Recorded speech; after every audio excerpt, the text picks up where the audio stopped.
What's going on, people? Welcome to the United Stand. It's the Thursday night flex. I can get used to that.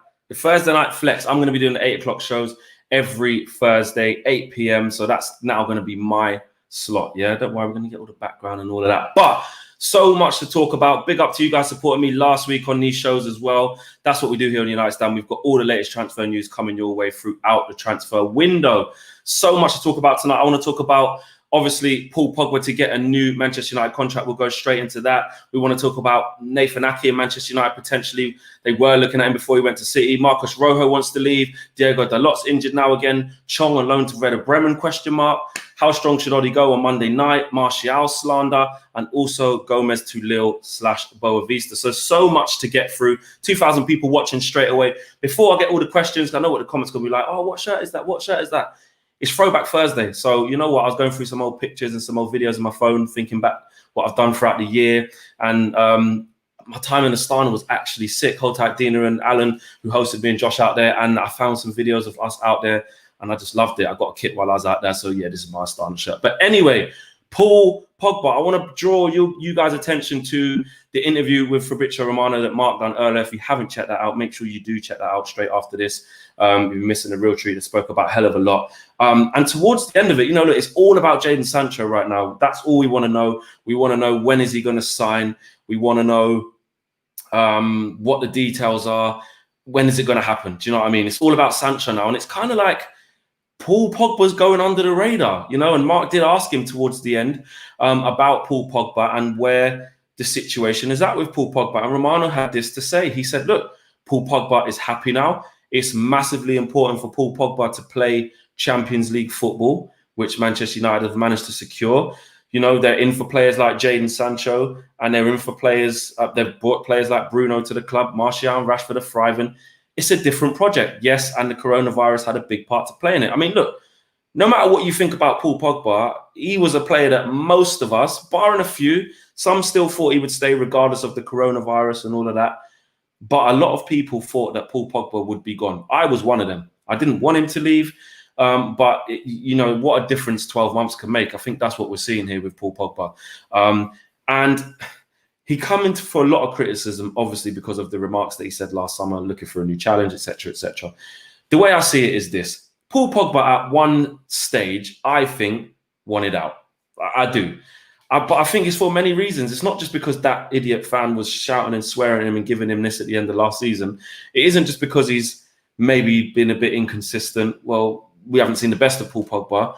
But also because kind of like the club wasn't really matching Pogba's ambition. And I know that might sound a little bit like, you know, well, who is he? You know, he should wear the badge and he should be proud to play for Man United. We brought it. I get that. But at the end of the day, he come back, he won the World Cup, right? He won the World Cup. He's a top draw player. He's won titles in Serie A, won cups in Serie A, and he wants to play at the highest level. And I don't think that our squad, I think we can all agree that the way our squad had been invested into whilst Pogba was in his early part of coming back, it wasn't great. He's looking around, he's seeing Fellaini, he's Herrera, okay, he's all right. And it was him and McTominay for a bit. And he was stuck with Matic for a bit. And you had Lukaku up front, which obviously wasn't going well. And Sanchez came in, it wasn't great. The club just wasn't moving in the right direction. And now it is. And now it is. It's almost like the club have proved Solskjaer and the club have proved to Pogba that actually we're serious. Do you know what I mean? We're serious about winning trophies. We're serious about bringing proper club players to the club. We're serious about playing the right type of football. And that's what we've seen so far. And I think that's where it's changed around, you know, for me. Triple X says, why are you wearing an Astana kit?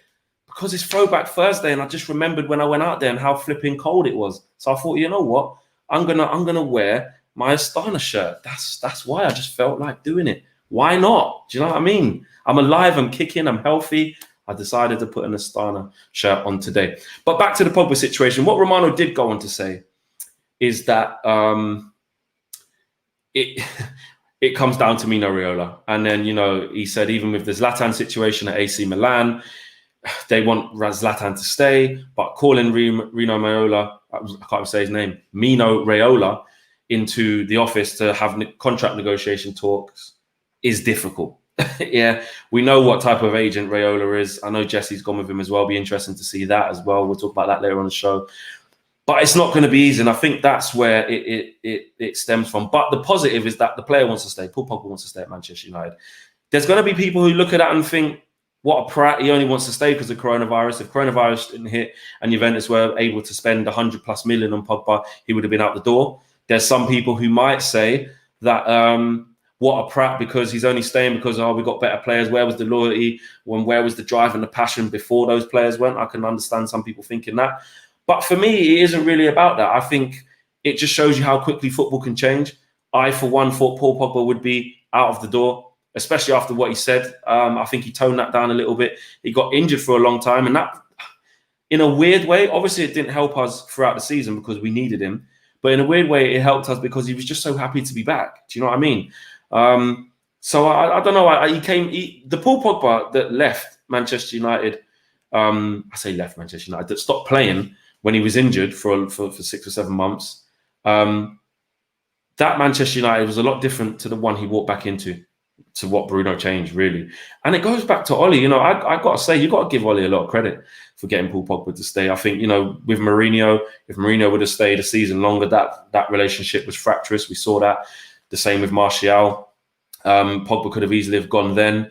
Obviously, early in Ollie's reign, we're talking about last summer, he made those comments about not wanting to stay. But slowly but surely, one way or another, whether you like it or not, Ollie has managed to give an environment to Paul Pogba that he can look at and go, you know what?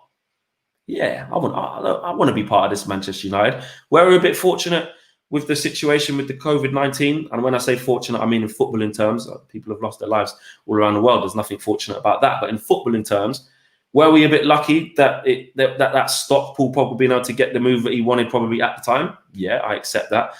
But things happen for a reason. Things align for a reason. You could say we were lucky to get Bruno when we did. We weren't going to get him before. If McTominay and Pogba didn't get injured, would we even have gone for Bruno? So would our season even have turned around? There's so many if, buts, or maybes. But at the end of the day, yeah, you can't deny that Paul Pogba makes Manchester United a better team. You can't deny that we play, his qualities, top draw. He possesses all the attributes to be a top-class midfielder. He already is a top-class midfielder. He just needs to do it consistently. And I'm over the moon that he's signing. Let me go through some of your super chats right here. On Andrew Rossi says, bringing Sancho in, keeping Pogba and offloading Sanchez this early on feels like a great start to the transfer window. Exactly, it is. Over 5,000 people watching, so smash a like on the video, hit subscribe if you're new. It is massive because, again, today, yes, Sanchez officially gone. The club's moving in the right direction, and if he ties down Pogba, that's almost like a new signing in itself because he's a player that we looked at leaving and not being part of the squad. So for me, it's fantastic. I really do. Any update on Sancho, says SCW Wade. On Sancho, sorry, not Sanchez. Look, this is where we're at. I mean, you saw Fabrizio Romano say it earlier on. I believe, this is my personal opinion, I believe that the personal terms are done. I do believe that all those reports that have come out saying that hasn't happened, etc. I think the player wants to come. We already know that. Manchester United want the player, and it's going to happen. It's just, I think Manchester United will pay the £120 million. That's where we're at. They know that they need to pay £120 million. I don't think Dortmund are going to budge on that. It's just probably Ed Woodward trying to thrash out the best deal for Manchester United, because right now, with everything that's gone on post-COVID, we don't have £120 million to just give to Dortmund all in one go, And even if we did, I think it's more of, well, Dortmund, come on, have a bit of humility about you. Be reasonable. We'll give you your £120 million. But we just can't give it to you all right now. And there were some rumors sort of flying about a sell-on clause because Dortmund are in for Memphis Depay, so they would have had to pay. We would get a cut of that deal. Then I read some reports saying that wasn't entirely true. So maybe that could be part of it. Just the fact that, to be fair, that Dortmund even want Depay. I don't know what they're going to have to pay for Memphis Depay. I mean, you're looking at least what? How much did we get rid of him for? Was it 25 million, 30 million? I can't remember, but For Memphis Depay now, you're looking at least 40 to 50 million, surely. And that's Dortmund, who don't obviously spend loads on players. So they're going to need money. Do you know what I mean? Dortmund are going to need money to spend. So, maybe we're looking at that thinking, okay, well, the longer you don't cooperate with us, the longer you don't get, money in your bank to go and source your Memphis Depay deal. Another super chat here from Ashu. He says, Pogba is a gem of a player. It's not wrong to have ambitions. No great players around him for 6 years. Don't remember we had a consistent good windows. Exactly. I 100% agree with you. And that's the thing. Back to the Pogba situation, is that we weren't acting like a big club. We weren't moving like a big club. If I was Paul Pogba, as good as a player he is, people can jump on that he should have loyalty and just want to stay even if we're crap. But it's my career. It's my career. I want to achieve things. I've just won the World Cup. I've just won the best thing you can win in football, depending on how you look at it. But I think it is. I think that's the ultimate if you win the World Cup. You come back from that, you don't want to be playing in Europa League. You don't want to be competing for 6th, scraping to get Champions League or scraping to get 6th or things like that. You want to be competing at the highest level. And Paul Pogba's what? 26 now, I believe, 25, 26. He's just in his prime. You want to be competing. I don't think you've got time to slow down. So, plus you know how good you are. So, Wolves have a penalty, apparently. So it'll be interesting to see how they get on. They'll probably score that. Even all says, where's that gone? Oh, it's gone. Yeah, see how Wolves get on. Paul Pogba, if you're just joining us, Paul Pogba to get a new Manchester United contract. The latest on that is the fact that Paul Pogba wants to stay at Manchester United. Manchester United obviously want to keep Paul Pogba, but it's going to be Mino Raiola sticking point. There you go. Who God knows what's going to happen with Mino Raiola. Do you know what I mean? And the fact we've got Sanchez out the door obviously frees up a lot of the wages situation in terms of being able to give Pogba a big contract because he's going to get paid very well, isn't he? Let's face it. Grealish question mark says Bruno's daycare, Pogba's nervous system. What a YouTube name that is. Grealish question mark. I just can't see the Grealish situation getting done. Excuse me, guys. Needed that. I can't see the Grealish deal getting done. Aston Villa are going to want upwards of £80 million or somewhere near to that. Even 70 M's, even 60. I'm like, nah. In this current climate, you can understand in terms of not being able to pay that money. We're already struggling with the Sancho situation. How are we realistically going to fork out £80 million for Jack Grealish? But back onto Fabrizio Romano, which was what Mark was talking about with him earlier. Make sure you guys check that out after this video. Great interview. Always great to have Fabrizio on. Mark did ask him about Donny van de Beek. You're talking about 30, 35 million or between 30 and 40 million for a player of his quality. And Fabrizio Romano said this. He said, for sure, I love Donny van de Beek as well. He's a fantastic player. Most clubs in world football would love Donny van de Beek. Manchester United do like Van de Beek, but there's been no concrete offer for Manchester United or any other club for that matter. So that's where it is at that. And I think, look, with everything going into this Sancho deal, it is almost a bit like you just know all of our other situations, all of our other transfer business will kind of just hit pause. It's going to hit pause because how are we going to be able to finance 120 million whilst trying to worry about spending 50 million, whilst trying to worry about this, whilst trying to worry about that? So I hope that they've got contingency plans because we know that we need more than just Jadon Sancho. We need a centre half. We need another attacking midfielder. Another defensive midfielder would be absolutely fantastic, but I think that'd be pushing it. So we want at least 3 players. So we can't just only focus on Sancho and forget about the rest. But for now, we definitely haven't made a concrete offer for Donny van de Beek. We do like him. That's what Fabrizio Romano has said. Manchester United do like the player. Who wouldn't? But at the moment, there's no concrete bid. But there's no concrete bid for from any club really for Donny van de Beek as it stands. Stephen B. Harry, thanks for the contribution, says, is Smalling going to partner Maguire next season? I don't think so. I think, look, Smalling's done brilliantly well.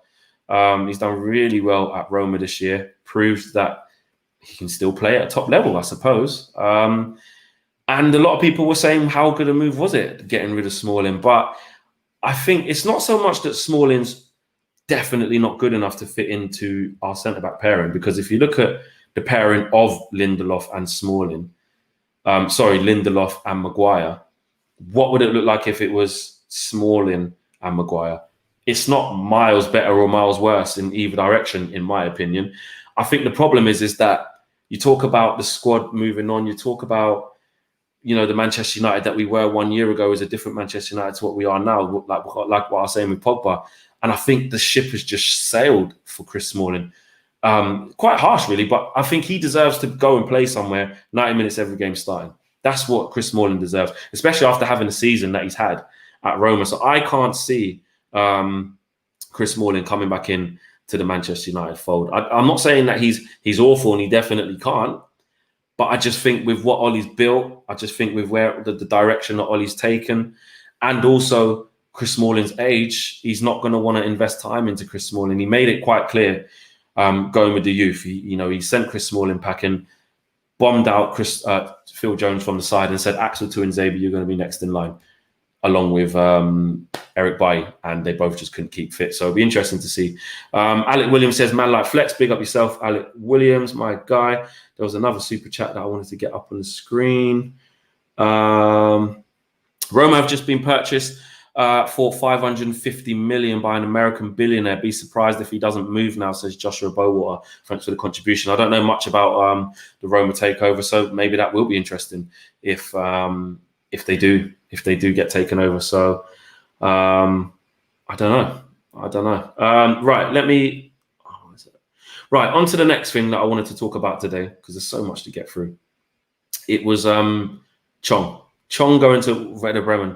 We saw him have a cameo yesterday, last night. Shout out to Stephen B. Harry. He's the latest member of the United Stand Members Club. Big up yourself. Get your badge next to your name.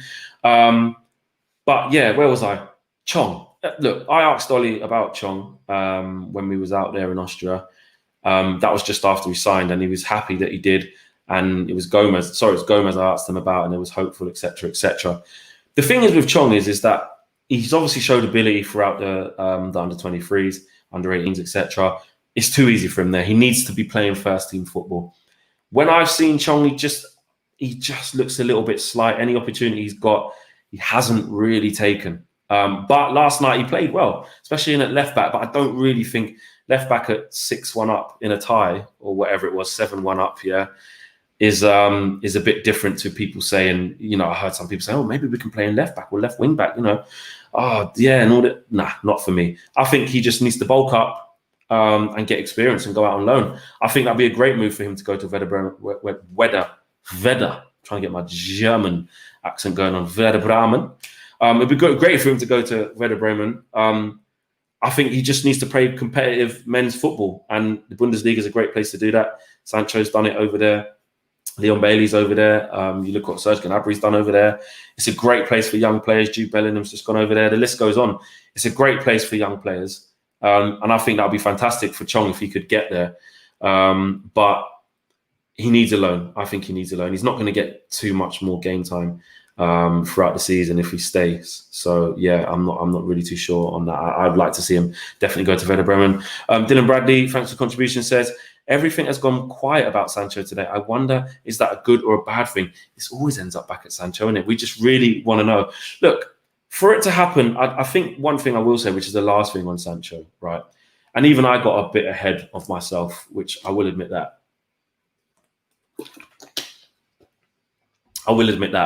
Which was that actually, as soon as the transfer window shut, it started gathering pace, personal terms agreed, etc., etc. Player wants to come, But really, and that was like we're moving like a big club. We're being ruthless. We're executing this deal very quickly. But really, a deal of this magnitude isn't going to get done in a few days, is it? Let's face it. There's so much complex parts to this deal, especially with how we're going to construct the deal. There's so much to it. So for Sanchez to leave today and then we announce Sancho tomorrow, unlikely. It's very unlikely. Maybe there was a hint, there's a few little murmurs that, maybe they could announce Sancho and say, pleased to have reached an agreement with Dortmund, pending medical, which would give them another week or so to get their pictures done, media team, all of that stuff, and then launch it a week later. That's the only thing I can see. I can't see us waking up tomorrow and seeing Sancho done holding up the shirt, you know, not this shirt because he wouldn't be holding an Astana shirt. Obviously, that's my thing, but he ain't gonna do that. It's not gonna happen. It's such a big monumentous deal that actually, as fans, yeah, it's boring because the fun gets sucked out of the deals. But when we want a player so bad, the excitement builds and we just want it to just run, and it just doesn't work like that. I think you just got to be realistic. So I got ahead of myself. That's what we do as fans. You know, we don't really see the day-to-day business and the runnings of it. We all think it's very easy. Jadon Sancho wants to come to Manchester United. Manchester United want to get Jadon Sancho. Dortmund want to sell, but for the right price. How hard could it be? But really, it is a hell of a lot harder than that. You know, we're not football agents. As much as we like to pretend we know everything as fans, we don't. We talk a lot of shit. We do. We're fans. That's our job, to get excited and not exactly know what we're talking about all of the time. But you've got to give a bit of reason into this. It's not going to get done just like that. It's such a big deal. And, you know, the number 7 shirt for Sancho on the 7th would have been perfect, would have been great. An hour before City play, even better. But it's just not going to happen, is it? Mafundu says, talk about Gomez, which I will very, very shortly. He's going to get these super chats read out. If you're just joining us, we've basically spoke about Paul Pogba about to get a new deal or be offered a new deal, or should I say about to enter into negotiations for a new deal. We've spoken about Taif Chong. We've spoken about Jadon Sancho. This super chat here is from Jamel. He says, Jack Grealish for 80 million or Havertz for 90 million. Well, for what we need, I'd probably go with Grealish for 80. There's not much in it. If you've got best part of 100 million, I'd probably get Havertz, but we just don't need it. We need someone who's going to play back up to Bruno, let's face it. And Jack Grealish would fit the bill if he wants to come and have that position. I can't see Havertz at the stage he's at wanting to come and do well. Wanted to sit on our bench. Can't see that happening. Big up JD05 says, Flex, love the content, man. Hashtag Sancho7 coming soon, ? You've heard what I said about that. Big up yourself though for the big up. Here we go. Marcus Rashford will be the best left winger in the world. Who would win in a boxing match, you or KG? I will put Robbie as the ref, but I think he's busy preparing for a boxing match against Uzun. KG is a big guy. You know, he's fit. He's in the gym. He's a strong guy, I dare say. He's into his boxing as well, man. He does a boxing podcast. I think it's called Undefeated as well, so check that out. Who would win in a boxing match? KG probably win on points. I'll give him that. He'd probably win on points. I'm just going through some more of the super chats. Was there one more that I missed? No, I didn't miss it. Big up to yourself, Connor, as well. Moving on, Angel Gomez. Got to talk about Angel Gomez, man, because I know he's not our player anymore. We knew he wasn't our player from a while ago, but I'm not sure about that move for him. I'm not. That there was always an issue with the Angel Gomez thing, which is like, okay, cool. I respect the fact that Ollie's not going to play you, or you feel like you're not playing enough, but you haven't really proved anything at first team level. So that's always a worry. But you've got to back yourself to get out there. I rate that. I've got a lot of respect for that. We've seen a lot of young players go and do that. A lot of young players who feel like they deserve a chance, and they think, sod this, the managers don't rate me, I'm going to go and play games. But we were offering him a deal. I don't know why he couldn't have stayed at us and then gone on loan to somewhere else. I don't know, but look, only Angel would know that. But for me, going to Lille, when it was announced, I was like, you know what? That's actually a decent move, I think. If he can go there and get game time and play every week in Liga, he can really progress, and you know it'll be make or break for him. It'll be, you know, they will decide whether they bought a good player or not. But then it was immediately loaned to Boavista that got me, and I just looked at it and thought, I don't know, man. It's Portuguese league, Boavista. They're not exactly the best team in that league. I don't know what that'll be like for Angel. To be fair, Angel's, you know, he's of Portuguese descent. You know, you look at his name and he is of Portuguese descent. So it could have been family. It could have been perfect for him. You know, you could see his family. So I'm not going to criticize that too much. It just didn't fill me with, oh yes, Angel's really going to kick on. So, yeah, I didn't really get that. It looked to me like his agent got a better deal out of it than Angel Gomez, whoever Gomez's agent is, because I think it's a 5-year deal at Lille. So the P's are coming in nice with that. Meanwhile, he's at Boavista, and if he doesn't make it at Boavista, then what happens?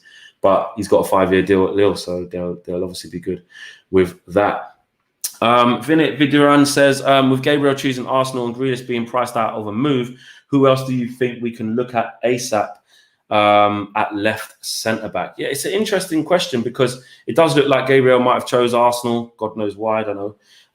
But yeah, they've I don't know how they even can afford the 20 million. They're putting people on furlough. No, not furlough. Worse, they're getting rid of people, making redundancies for 55 million while Ozil's sitting playing Fortnite on 350 bags a week and they can't keep 55 admin staff. That is bad. That is bad. I wonder what Arsenal fans think about that. But yeah, if Gabriel has chosen Arsenal, we've got to have a contingency plan. We really do. The Koulibaly thing, I just think that boat has sailed again. I don't think we're going to be able to spend big on a defender.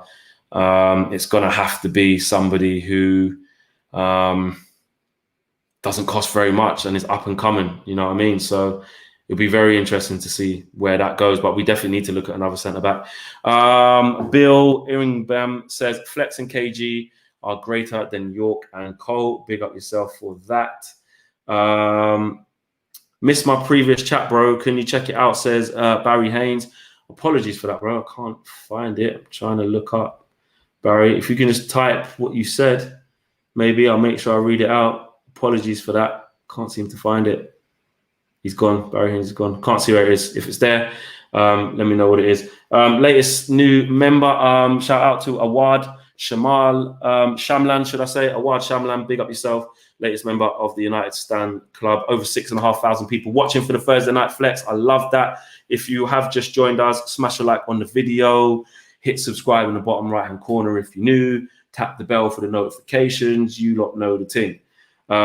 If you need to find out what's been happening with Jadon Sancho and Paul Pogba, just hit rewind a little bit. Just hit rewind. You lot will hear what I was saying. Another thing I want to talk about is Dalot and Rojo, because we heard that Dalot's injured again, and I just feel like he's always injured. Now, I don't know if Ollie's just saying that because he wants to just keep him out of the limelight, or wrap him up because there's a lot of pressure on him, or whatever. But I'm not convinced, man. People say how good Dalot is and he can do this and he can do that and he's amazing and he's this and he's that.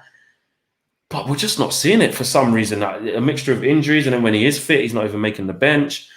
Because Ollie only up until recently only said he was injured. Before that, he said he had a full squad to choose from, apart from Luke Shaw at the time and Phil Jones, who's always injured. So for me, I just think we're going to have to cut ties. I just don't see where he's going to play. Brandon Williams just tied down on a long-term contract. That's back up to Luke Shaw, or even Wan-Bissaka if he needs to play there. We've got Ethan Laird coming through. We may even go and buy another fullback for cover. I know we spoke about Tellez, but I just can't see where Dalot is going to fit in. So interesting. I would like to see him get loaned out. He'll be a perfect fit at Wolves. He'd be a perfect fit at Wolves. Who do they play? Doherty, right wing back, I think. Maybe he could displace him, but I just can't see it. Then it says, would you spend 80 million on Grealish or Koulibaly? I wouldn't spend 80 million on Grealish. Would I spend it on Koulibaly? It's a hell of a lot of money. It's weird because I know that Koulibaly is going to cost that much just because of the market, but he's that good, Koulibaly. But he's 29 now. I don't know, man. Going on 30.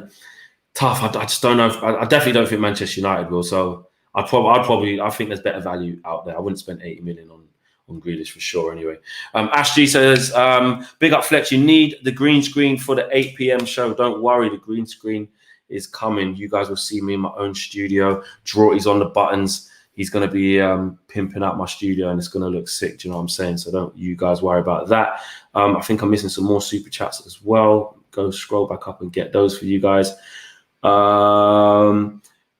This brings me on to my next point, which was actually on the agenda as well. Barry Haynes. Okay, this must be what you said. Big up yourself, Barry. Sorry I didn't see it the first time. What do you make of ex-United, Scholes, Neville, always saying we need a proper number 9? After unreal season Martial has had, it feels like an agenda. Thank you so much, Barry. Take a bow. For me, I don't get it. I don't get it. I know that some people was telling me that Scholes actually backtracked after the game. I didn't actually catch exactly what he said. Here's where I stand on this, right? Martial's played his best football this season. The question marks has been surrounded by Martial in terms of consistency, not ability, consistency. Some people have questioned his attitude, etc., etc. I think he's had to deal with being mismanaged. I think he's had to deal with a bit of a victim of not knowing where his best position is. He spent some time on the left. He spent some time up front. He spent some time up right. A lot of managers didn't really know where to use him, apart from really LVG, who had him as a number 9. Jose came and absolutely ruined him at the time. I remember he was playing so well, but just before Alexis Sanchez came, which I'm not blaming the club because we all wanted Alexis Sanchez at the time. We all got gassed. I get that. But he displaced Martial. Zlatan came in, took Martial's number. It was just a really bad time for him. And Martial almost, I would say, put in a transfer request. He wanted to leave. Cute Ollie. Ollie comes in, wraps his arm around him, says, listen, you're going to be the number 9 for this club. You're going to spearhead our attacks. You're going to be the glue to our attack. And you're going to be a proper, complete number 9. I need more from you. I need you to be more intense. I need you to make more runs. I need you to make more clever runs. And I need you to score different types of goals. That's what Ollie has done for Martial, right? And guess what? Martial has responded. So at every moment, I always hear a Neville say, he said it, I think it was in one of the games where we was waiting to start, and he was like, Greenwood will probably displace Martial and he probably should be the number 9. Then Scholes is like, yeah, if it was me, I'd go for Harry Kane. They need a proper number 9. I do see it as a little bit of agenda because I don't see them come for Rashford with the same energy. I don't see them ever say, Rashford's been a bit inconsistent and, maybe they need to go for, Kingsley Coman instead, or maybe they need a Serge Gnabry on that side instead. I don't see them say that. Is it because, Rashford's come through the youth ranks and they just adhere to him a little bit more than Tony? But at the end of the day, numbers, women lie, men lie, numbers don't, innit? And Martial's got the numbers. His conversion rate is higher than Marcus Rashford's. Their goals are very similar this season, because I'm not discrediting what Marcus Rashford has done this season, because he's had a fantastic season. I'm just saying the energy isn't the same from the ex-pros, especially ones that used to play for our club. I just don't get it. I don't know why they can't just accept that actually Martial is our number 9 and has been sick. Do you know what I mean? He really has.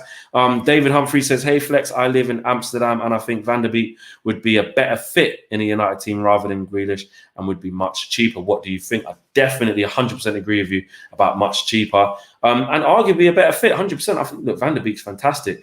Jack Grealish, we know what he can do. He has been fantastic for Villa. A lot of people don't see the hype about Jack Grealish. They think he's overrated. They don't think he's that good. Overhyped. I see a very good player. I see a player that will go up a notch with better players around him, wants to take the ball, wants to drive at players. Most foul player in the league, I think. So, yeah. But Van der Beek for only 40 million, a lot better value than Grealish for 80, 100%. Ajmal says, I know this is very unlikely. What will we do if we don't get Sancho? Very good question. You kind of don't want to put it into the atmosphere, mate, to be honest. Ajmal, don't put it into the atmosphere. Don't jinx it. Why are you jinxing it? Don't put that into the world. But I hear you. You have to think like that sometimes because this is Manchester United. But most importantly, it's football. Do you know what I'm saying? It's football, so anything can happen. But if we don't get him, I hope that they've got backups. There was a press brief that sort of said Manchester United won't be bullied, and if they can't get him, they do have other targets. It's very easy to say that, but I guarantee none of them will be Jadon Sancho. Jadon Sancho is probably the hottest teenager or hottest winger out there, teenager-wise, in Europe right now.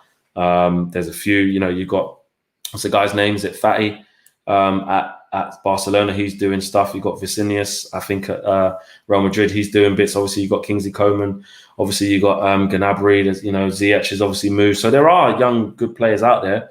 Leon Bailey's another one. But Sancho definitely tops that list for me. So I hope they got a big contingency plan. Super Chat's flying in at the moment. I like this one. Graham Outbridge says, Flex, thoughts on Sheffield bidding on Ramsdale? No, it's Bournemouth, isn't it, that bid on Ramsdale? Sorry, Sheffield on Ramsdale and what that means for Henderson. Yeah, Sheffield United bidding on Ramsdale. Yeah, interesting. Very, very interesting, because it means that if they're going to try and spend big on Ramsdale from Bournemouth, you're looking at that. Well, does that not mean that is he going to sit on the bench then? Because is he gonna want to go there and displace Henderson? Does that mean Henderson's going to come back to Man United? That's why Sheffield United are in the hunt for a goalkeeper. So very interesting. I think we do need to keep an eye on that, because I think it will tell us a lot more about what's going on with Dean Henderson. Sancho, he is 20. People are saying he's not quite a teenager. All right, cool, fair enough. But what I'm saying is he's the top of the crop of young players. That's what I mean by that. Trying to get some more of these super chats. Vinit says, Martial requesting Oli to put him into the last game and promise him a goal is exactly how a number 9 should be. Martial is our future number 9 for a long time. Yeah, I mean, back to the Martial situation. I just don't get it in it. I just don't get the slander. The proof's in the pudding. He's part of the elites, as my boy 12th Man Hacks would say. He's in the elites of the team. He's doing well. He's the glue. When he's not scoring goals, he's assisting. When he's not assisting or scoring goals, he's bringing people into play. He's just a big part of what we're doing. Do you know what I'm saying? And also, if you bring in a Sancho, I keep saying this, if you bring a Sancho in to that squad, I think it lessens the need for a traditional number 9 like a Lewandowski or a Harry Kane, an Aguero type. Do you know what I mean? I just think that he's been unbelievable this season. And if you add Sancho into that, Martial goes up a notch, Rashford goes up a notch, Greenwood goes up a notch, everyone goes up a notch. So, yeah, there you go. That's what I think on that. To finish off today's show, I want to talk about how strong Oli should go on Monday night. Should he go with the reserves again? Should he do a bit of a mix and match? Or should he go with the strongest team? Now, listen, at the beginning, because I was so gassed we won against Leicester and we kind of secured the 3rd spot, Champions League, I was like, we can just kick back with Europa League, put the resis out, play a little bit of a mix between the two. That's what I was thinking. But as it's gone on, and you can see how we played against last night with those players, you can clearly see that if we do that, we're going to be in trouble. We're going to be in trouble. And also, you got to look at it like this as well. It's one leg. It's not like you can go over to Copenhagen, nick a draw, get an away goal, come back and then do them at Old Trafford. We ain't got no time for that shit this time. Yeah, there's 3 games away from a final. That first set of players, which is our first 11, have had a long rest, to be fair. It's over a week and a half since they've played. And by the time it gets to Monday, it would have been over 2 weeks that they haven't played. So they've been well rested. We've got to go with our strongest team. We have to. It sounds bad because, you'd like to be able to say, I tell you what, you can make a few changes. Copenhagen will still get the job done. We should be able to do that, but we don't have the quality. We know that. The quality wasn't good enough last night. You can see that. Matt did play well, to be fair, after I did slate him in the first half, but after that, he was our best player. But I think maybe barring only literally 1 or 2 changes, the rest have to come in. Front 3 has to come in and the midfield needs to go back for sure, which actually is pretty much everyone. Do you know what I'm saying? Martial back in, yes, 100%. Rashford back in, yes, on the left, 100%. Mason Greenwood back in, yes. Bruno back in, yes. Pogba back in, yes. Matic, maybe against Copenhagen, you could play a Fred in there, but for the balance, you just may as well play Matic. He's been well rested. We just got to go for it, man. Do you know what I'm saying? Vignesh says, play the strongest team. This is pre-season with a European trophy on the line. I like that. That's exactly what this is. This is basically our pre-season, because also, yes, the season starts so quickly, so we don't want any injuries. But if we don't give these players any game time, how slowly are they going to start next season? We need these players to start quick next season. And if Bruno hasn't played in 6 weeks, he's not going to be great, is he? So, yeah, we need to get that balance. And then, like Saeed always says, get your first 11 out, win the game, then start making your changes. That's the situation we need to get to. So I did change my starts on that. I'll admit that I was kind of thinking it would be nice to kind of just mix it up a little bit in the Europa League, but we can't afford to do it. We can't afford to do it. It's just not feasible. We don't have the quality. We saw Solskjaer's reluctance to rely on the substitutions during our run-in, and the proof is in the pudding. I'm Simo says, Martial best number 9, stats don't lie, big up Bruno, 100%. I agree with you there. There was another super chat. It's not, I can't get up on the screen, but Sid T says, let me get that off. Sid T says, Flex, It's time you got the United Stand studio in your place. Don't worry, Jordy's working on the buttons. Don't worry about that. It's happening. I mean, good things take time. Don't just want to come on here with the same one as Mark, yeah? You've got to get my thing patterned properly, yeah? I want that pimped out studio. So, yeah, there you have it, guys. I mean, let me know what you guys think. Lingard, actually, last thing of the day, give Lingard a new contract, says the big bopperable. I don't think we should give Lingard a new contract. That's my opinion. However, I do respect that it's easy for us to say it's time to move on, but you see what he said about his family and what he has to look after his siblings, and his mum wasn't very well, etc. Is he going to want to move out of Manchester and uproot his family? Maybe not. So maybe he might be trying to stay. But for me, I don't really want to see that. I think the best thing for Jesse, because he's not going to get the game time, is to move on. That's how I see it. I think the best thing is to move on. I don't see how he gets the game time. I mean, how he's being used now is probably how he's going to be used next year as well. Do you know what I mean? I don't see where he gets it. I really don't. So I think even Scholes hinted at, like an Everton sort of thing, he probably would do really well under someone like Ancelotti. I don't agree with the complete disrespect of he's crap, he can't even play in the Prem, he's a championship player and all this. Listen, Jesse has shown that he can play at a good level. He's shown he's intelligent. Obviously, his confidence got absolutely stripped with a whole bunch of bad performances. He knows that. But more importantly than any of that, because the club comes first, the team has moved on. Yeah, the team has moved on. We've got better players in now. The players that we already had have upped their level to a level that I don't think he can match. Someone said Sancho deal confirmed on Sky. I think you got a troll in there. I haven't seen anything pop up. Let me know if there is. I can't see anything. I don't know. Flex, how does Sancho defend versus HV? Seen his attack. VHV seen his attack. I don't know what you mean, but in terms of how does he defend? Well, I just think he's intent. I think if you're going to play at Dortmund, you've got to play intense football. You've got to know your positioning. You're not going to get into that squad week in, week out, and not put a shift in. Do you know what I mean? So I don't think we've got to worry about how he defends. But to be fair, I don't want to be rude, but I don't really care how he defends. I do to a certain extent because he needs to be a team player and buy in. But it's all about what he does going forward. We're buying him because of what he can do going forward. So about that, I'm not really too fussed. I think it's time to sell De Gea and bring Henderson, says Milan Sujaranovic. Sujaranovic. There you go. Sujaranovic. Wanted to get that right. I hate when I mispronounce people's names. It's so rude. Apologies if I got that wrong. I don't think it's time to sell De Gea. I don't get this. I think, look, it's really easy to look at Henderson, young keeper, done really well at Sheffield United in his first season in the Prem, and go, yeah, he'll be better than David De Gea. Listen, David De Gea is a seasoned pro. Don't get me wrong. I agree that he needs challenging, and I agree that he needs to feel a wrath. More mistakes means you get dropped and the young kid comes in and you have to earn your place back. But I don't think De Gea should be sold. And also, we just gave De Gea a brand new contract on bloody 350 grand a week, wherever it is. So it'll be really bad business if we did that. But there's no way De Gea gets sold. But I wouldn't be against Dean Henderson coming back to Manchester United and being put in at the first possible chance, to be honest, if De Gea messes up. If Grealish is a champion, I would say give Lingard... If Grealish is a champion, I would say give Lingard a go again. Reasons won't cost us 8 million, and he can do a job, and we can have Grealish next season.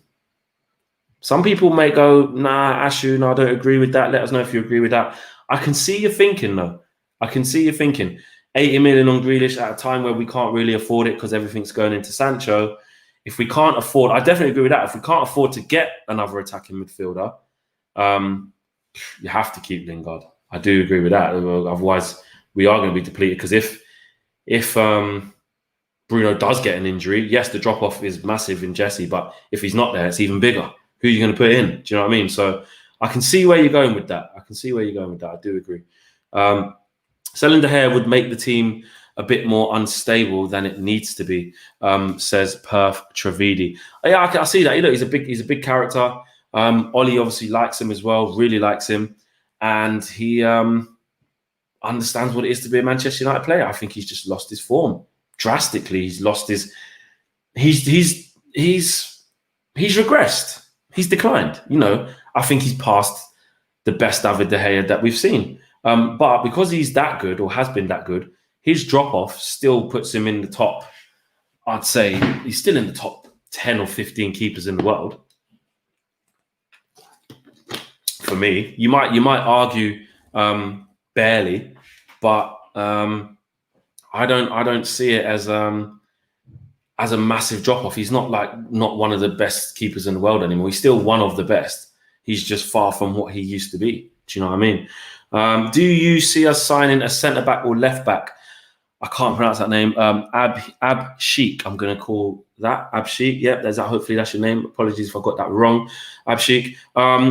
I'd see us more signing a centre-back than a left-back. I think locking down Brandon Williams. We obviously got Shaw. I think we're fine at left-back now. I'm not saying Luke Shaw is the best that we can get. There's always better you can buy, but we've got other areas we need to strengthen, and Brandon Williams can give the backup to that. I would more see us going in for a centre-half. I think we're in the market for a centre-half. You can see that we was talking to Gabriel, so yeah, I can see that happening. Centre-back, I would say, for me. Guys, we've come to the end of the show. Thanks, everybody, for watching. Smash a like on the video. Subscribe if you're new. Hit the bell notification for your notifications when all the videos come out. Make sure you guys check out the video with Fabrizio Romano that Mark done earlier this afternoon. Some great stuff in there. Quick super chat there. Ash G says, I think Pereira's more techie than Lingard. Yeah, Pereira is kind of a bit more techie than Lingard. He does kind of, you know, flash around a little bit more, looks a little bit more silky, but I don't know. The output of Pereira has been really poor. I think Jesse plays with a better brain than Pereira for me. But yeah, as I was saying, peace out, guys. Hopefully we get a bit of good news tomorrow, maybe a little bit of development from Sancho. Who knows? Keep your fingers crossed, but I do doubt it. I really do doubt it. It's called the Thursday Night Flex, so that's at least what I'm calling it. Thanks for tuning in. Check me out across my socials, FlexUTD, across Instagram, Facebook, and Twitter, and check out my YouTube channel, The Flex. And more importantly, make sure you guys are subscribed to the United Stand. I am out of here, guys, with my Astana shirt. Come on, peace.